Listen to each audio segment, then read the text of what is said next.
Hey everyone, so One Piece chapter 1087 just came out, and after a 5-week break, we were treated to a quick reminder of why we are in the middle of probably the greatest section of One Piece that there will ever be. This endgame is providing everything.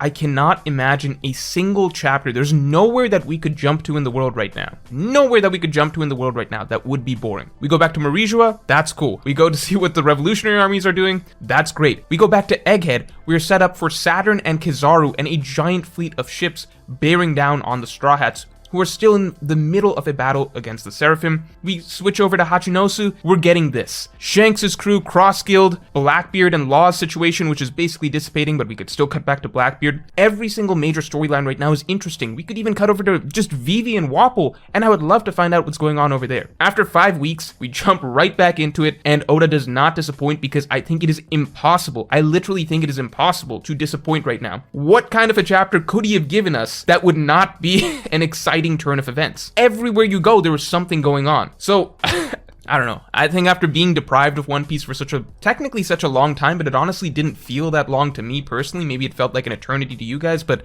for me, it actually flew by. And I think just the fact that we're getting right back into the swing of things makes it feel to me like, I feel like the break felt very short just because we knew that we're going to be treated back to something really good as soon as we got back. And here we are. So let me just talk about the actual chapter instead of just gushing about how great One Piece is right now. But I don't know. It's just nuts. Why are we getting to see Garp fight Aokiji along with the entire Blackbeard Pirates crew? Technically, they're missing a couple members, but at the same time, I feel like you cannot take away from what Garp is doing right now. I feel like this chapter it delivered on pretty much every level you could ask for in terms of action, in terms of hype, and in terms of character, just general character dynamics and character work. So, let's take it from the top. We're mainly going to talk about Garp here because I feel like this chapter was just an excellent showcase for Garp. This whole Hachinosu raid has been an amazing showcase from Garp. From his entrance, the energy that he has at the very start, to seeing the more serious and this is part of what I really like about the character, which is that he's Luffy on the surface.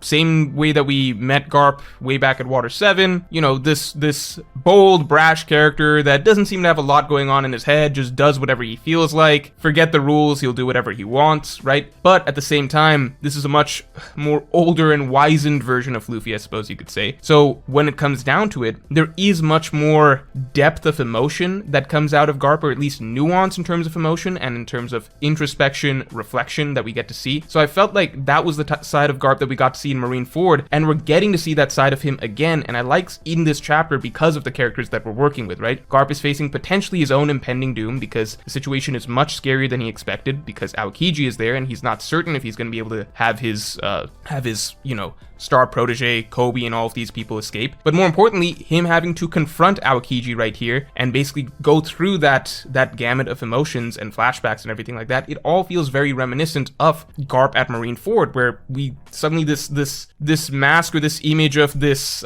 you know, goofy, just older Luffy-esque figure, it gives way to a character that is really, really torn about his place in the world, the path that those he has raised and brought up have chosen to go. It's so interesting if you think about Garp's role as this legendary marine hero, and everywhere that he turns, I mean, it's even brought up in this chapter, like, you've raised a lot of enemies, but if you really think about it, it is so true, right? Everyone, Ace at Marineford, right? Why, like, Garp is lamenting at Marineford, why couldn't you and Luffy just have grown up the way you wanted me to? Luffy himself, of course, Dragon the Revolutionary, now Aokiji, his own star pupil in the Marines, every single character that Garp, that was influenced by Garp, that can be considered an extension of Garp, they've all turned into these figures that, while technically still are good people, they're walking a path that flies against everything that he stood for and everything that he's tried to direct these, you know, these extensions of himself towards. That's why I feel like Garp fighting for Koby is such a amazing symbolic conflict for him, because for him, when he says Koby is the future of the Marines, Garp's lost everyone. Luffy's a pirate, one of the greatest pirates in the world. Dragon's a revolutionary. Ace is dead, following the path that Garp did not want for him. Aokiji, his previous best marine pupil, is now working for the worst pirate in the world. Koby's all that Garp has left. It's crazy to think about, but this whole, if you just track Garp's story and only Garp's story throughout One Piece, it is a very, very tragic story of a hero that's watching it's a crazy irony, right?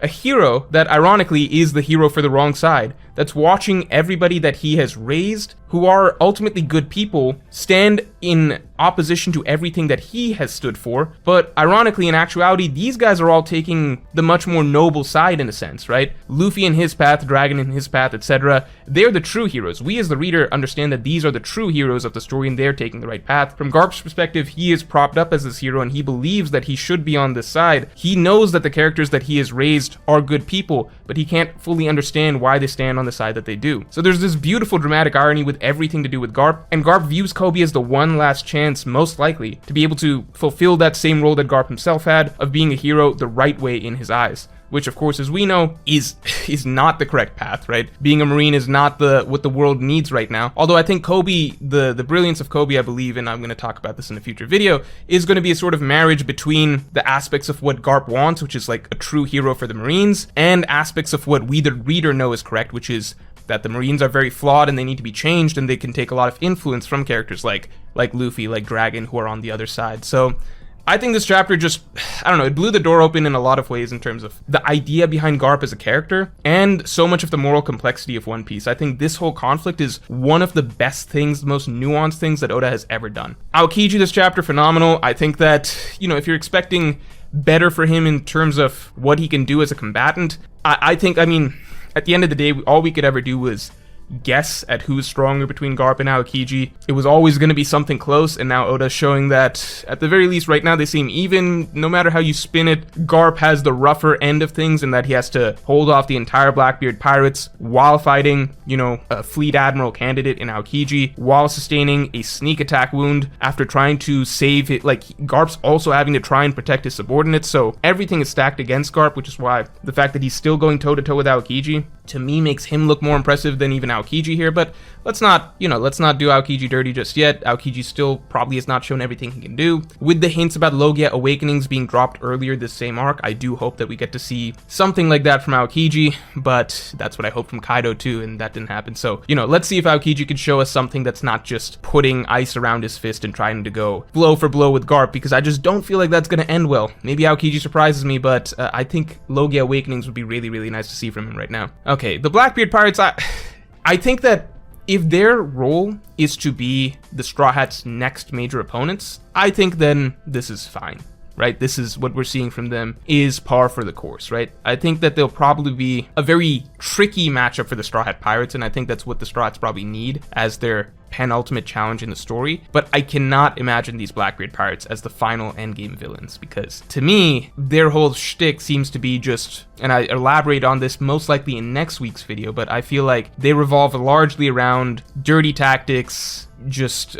sneak attacks, fighting in a very unfair manner, etc., right? And I think that's the true challenge that they kind of pose. But when you've even got, you know, the first mate Shiryu, and the best that he can do is taking advantage of the fact that Garp is distracted trying to save his subordinate to get in a sneak attack with invisibility that has no impressive hockey usage whatsoever, and then he still basically gets pretty heavily injured by Garp's quick response blow before then basically being taken out of the fight in general, so Garp can go back to focusing on the actual problem with which is Aokiji. I just think that overall the Blackbeard Pirates don't look that great right now in terms of straight combat, right? Like just head-on combat. I think that their real strength is most likely going to be in fighting dirty and stuff like that, which is why I think they make for great pirate opponents for the Straw Hats right before One Piece, right? But not for the final war, which I think at this point has to be against the world government, as the true firepower seems to be being stacked up over there. So the Blackbeard Pirates, they are what they are. I think that, you know, you could say something like, well, losing to Garp, like it's Garp, right? You know, losing to Garp, that's not such a huge deal. And it's like, that's true, but they've yet to feature in a scene where they actually look good in this final saga, right? Because it's all just, okay, they show up on Hancock's Island. Okay, they get taken out by Hancock easily. Oh, well, that's just Hancock, that's fine. But then a couple chapters later, it's like, okay, now several of them are up against Law.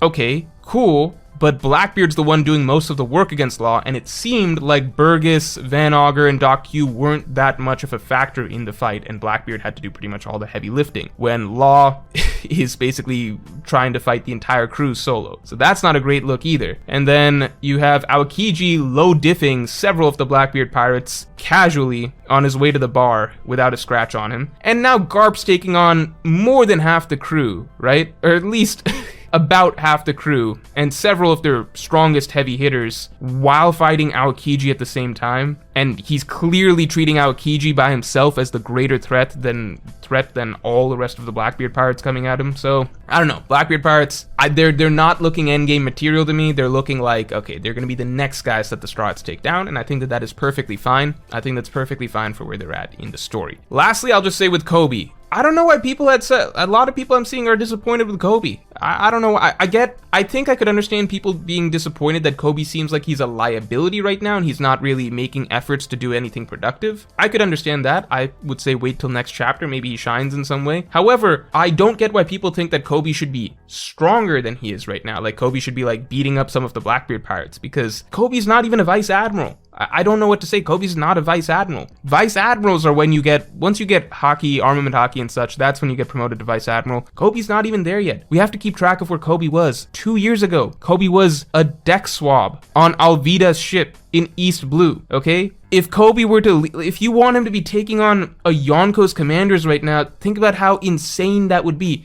Koby would be going from like literally level 0, the weakest character in the entire story.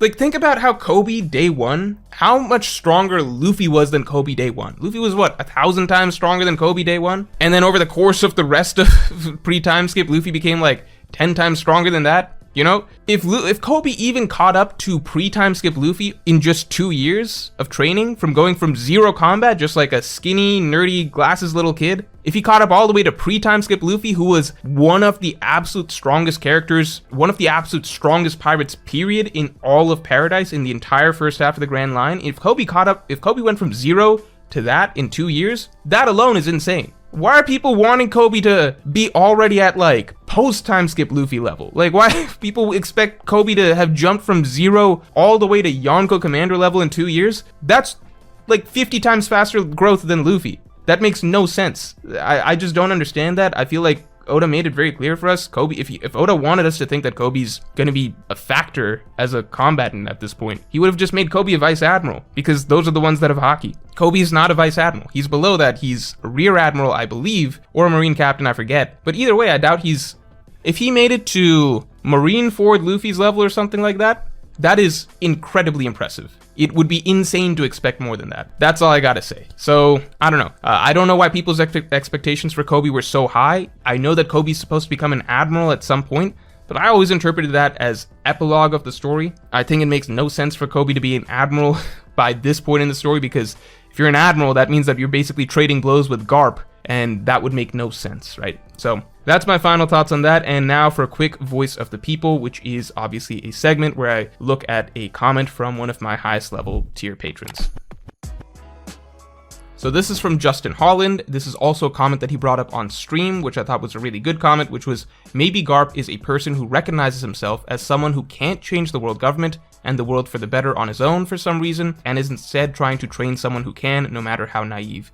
So what I said on stream, and I think I will reiterate here, is basically, I really like that idea because I think it kind of parallels Roger quite a bit, and obviously Roger and Garp, two sides of the same coin, which is that Roger went out in a way where he basically decided that in my lifespan, and my time frame that I have, I cannot change the world the way that I would like, therefore I will inspire somebody else to do so. Garp is obviously, he's a Marine, he's more hands-on, so he's trying to shape the future with his own hands and raise a new generation of Marines very actively. With Garp, I think there's an added degree of tragedy because Roger got to go out on his own terms and basically just leave a legacy behind and hope for the best that things would play out in a good way. With Garp, the tragedy as I talked about earlier in this review, is that Garp has been trying to actively raise somebody who will follow in his footsteps, right? And even if he recognizes that he himself can't be the person to change the world government, he wants to raise somebody probably in the Marines that perhaps can, right? And perhaps be a better inspiration for change for the Marines and